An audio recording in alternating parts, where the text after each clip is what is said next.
Mark chapter 6, verses 48 to 53. Then he saw them straining at rowing, for the wind was against them.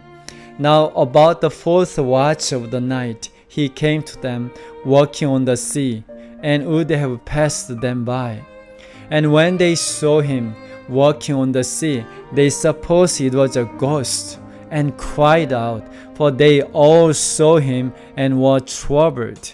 But immediately he talked with them and said to them, "Be of good cheer, it is I, do not be afraid." Then he went up into the boat to them, and the wind ceased. And they were greatly amazed in themselves beyond measure and marveled. For they had not understood about the loaves, because their heart was hardened. When they had crossed over, they came to the land of Gennesaret and anchored there. The disciples got into the boat, as their master had commanded, but did so reluctantly, dismayed that they could not crown him as the king of Israel that very afternoon. Instead of rowing diligently to the other side of the lake, they were consumed by thoughts of their unfinished business.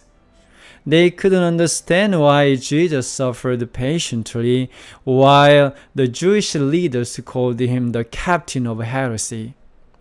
He had more than enough power to conquer them and proclaim himself king. As these kinds of thoughts grew in their hearts, doubts began to cloud their minds, and their faith was shaken. The lake was filled with their complaints, doubts, and wavering faith. When things go against our plans, our hearts become just like this, a sea of complaints and doubts. While the disciples' heart was shaking, a wind arose and started to shake the lake and the boat. It quickly grew stronger, almost out of their control.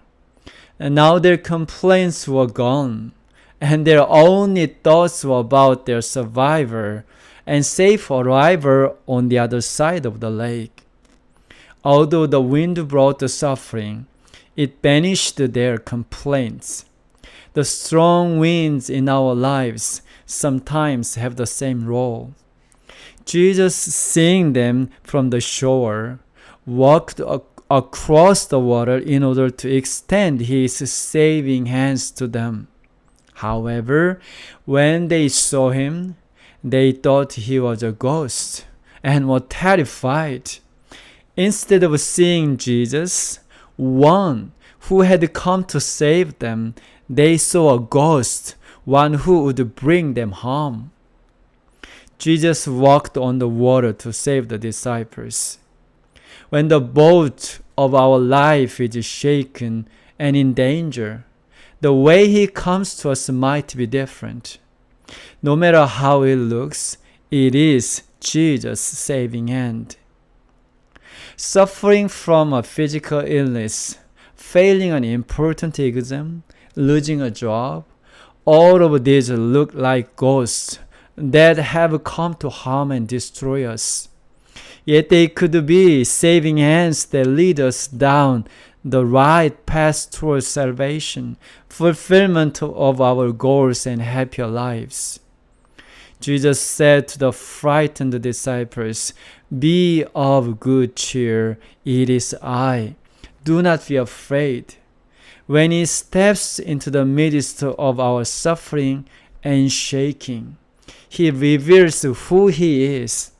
No matter what kind of fearful wind is blowing in our lives, if Jesus says, "Be of good cheer, it is I, do not be afraid," our trembling will be transformed from terror to hope. When Jesus got into the boat, the wind calmed down. Take a moment to close your eyes and imagine you are there. May Jesus step into the boat of our lives and calm the terrifying winds that frequently beset us.